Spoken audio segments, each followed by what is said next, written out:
मुंबई हमले के मास्टरमाइंड दाऊद इब्राहिम को दिया गया जहर, कराची के अस्पताल में भर्ती। अंडरवर्ल्ड डॉन दाऊद इब्राहिम से जुड़ी ये खबर पिछले कुछ घंटे से सुर्खियों में है कि उसे पाकिस्तान में कराची में एक अस्पताल में भर्ती कराया गया है। कहा जा रहा है कि उसे किसी ने पाकिस्तान में जहर दिया है, इसलिए उसकी तबीयत एकाएक बहुत खराब हो गई और उसे तत्काल अस्पताल में शिफ्ट करना पड़ा। उसकी हालत गंभीर है और वो आईसीयू में भर्ती है। अंडरवर्ल्ड की गतिविधियों पर नजर रखने वाले एक सीनियर अधिकारी ने सोमवार सुबह हमें बताया कि ये खबर फेक है। उसे न जहर दिया गया है और न ही अस्पताल में भर्ती है। मुंबई पुलिस के कुछ और अधिकारियों ने इस खबर की पुष्टि नहीं की है। ज्यादातर अधिकारियों का कहना है कि उन्हें इस बारे में कोई आइडिया नहीं है। आईबी और रॉ जैसी एजेंसियों को इस बारे में पुख्ता जानकारी होगी, लेकिन जब पिछले पखवाड़े 26/11 मुंबई हमले के साजिशकर्ताओं में से एक साजिद मीर को पाकिस्तान में जहर दिया गया था, उस वक्त मुंबई पुलिस के कुछ अधिकारियों ने हमसे बातचीत में इस बात की आशंका व्यक्त की थी, जब पाकिस्तान अपने ही नागरिक साजिद को मरवाने की कोशिश कर सकता है तो वो कभी दाऊद को भी जहर दे सकता है। मुंबई का रहने वाला दाऊद साल 1984 में दुबई भाग गया था। कई साल बाद वो अपने परिवार के साथ वहां से पाकिस्तान शिफ्ट हो गया था। मुंबई पुलिस के इन अधिकारियों का कहना था कि पाकिस्तान किसी का भी सगा नहीं है। जब भी उसे आशंका रहेगी कि किसी सरगना की वजह से उसके खुद के नकाब उतरने की आशंका है, वो उसे मरवा देगा। यदि जरूरत पड़ी तो दाऊद को भी जहर दे देगा। दाऊद इब्राहिम के भतीजे का बयान। इस साल की शुरुआत में जनवरी में दाऊद की बहन हसीना पारकर के बेटे और उनके भतीजे अली शाह पारकर ने राष्ट्रीय जांच एजेंसी के सामने सनसनीखेज दावे किए थे, जिसमें कहा गया था कि गैंगस्टर ने अपनी पहली पत्नी मैजाबीन के साथ शादी में होते हुए भी एक और पाकिस्तानी पठान महिला से दोबारा शादी की थी। अली शाह ने बताया कि दाऊद की पहली पत्नी व्हाट्सएप कॉल के जरिए उन लोगों से संपर्क करती है।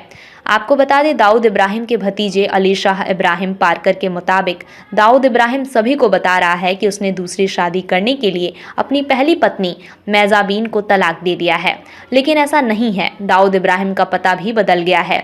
वो कराची में अब्दुल्ला गाजी बाबा दरगाह के पीछे स्थित रहीम फाकी के पास रक्षा क्षेत्र में रहता है। सोशल मीडिया पर यूजर्स के बयान आए सामने। कुछ यूजर्स का कहना है कि किसी अजनबी व्यक्ति ने दाऊद को जहर देकर जान से मारने की कोशिश की है, तो कुछ का कहना है कि उसे बीमारी की वजह से अस्पताल में भर्ती कराया गया है।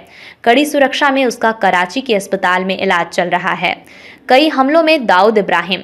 भारत के कई हमलों और आतंकी गतिविधियों में दाऊद इब्राहिम शामिल था। बता दें, डी कंपनी के पूर्व मेंबर ने बताया है कि दाऊद इब्राहिम को 2 दिन पहले ही हॉस्पिटल में एडमिट कराया गया है। हालांकि ये नहीं बताया गया है कि उसे जहर या बीमारी किस वजह से अस्पताल में भर्ती कराया गया है।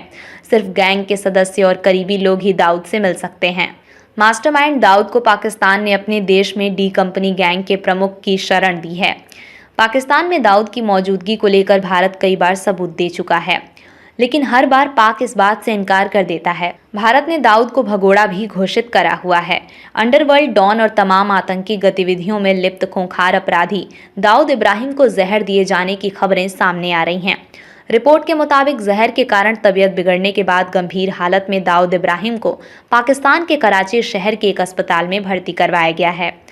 भारत का रहने वाला दाऊद इब्राहिम लंबे समय से फरार है और इस बात के दावे कई बार किए गए हैं कि वो पाकिस्तान में छिपा हुआ है। मीडिया रिपोर्ट के मुताबिक दाऊद इब्राहिम को जहर देकर मारने की कोशिश की गई है। हालांकि पाकिस्तानी एजेंसियों द्वारा इसकी कोई आधिकारिक पुष्टि नहीं की गई है, क्योंकि पाकिस्तान स्वीकार ही नहीं करता है कि दाऊद इब्राहिम उसके यहाँ छिपा है। बता दें कि मुंबई दंगों समेत कई आतंकी गतिविधियों में भी दाऊद इब्राहिम का नाम सामने आ चुका है। कौन है दाऊद इब्राहिम? 80 और 90 के दशक में मुंबई शहर पर अंडरवर्ल्ड का राज हुआ करता था। अपहरण, हत्या, फिरौती और रंगदारी जैसे काम बिल्कुल संगठित ढंग से किए जाते थे। ऐसे गैंग को चलाने वाला एक गैंगस्टर दाऊद इब्राहिम भी था। एक पुलिस कांस्टेबल का बेटा दाऊद इब्राहिम खासकर गरीब परिवार में पैदा हुआ और धीरे धीरे अपराध के रास्ते पर चल पड़ा।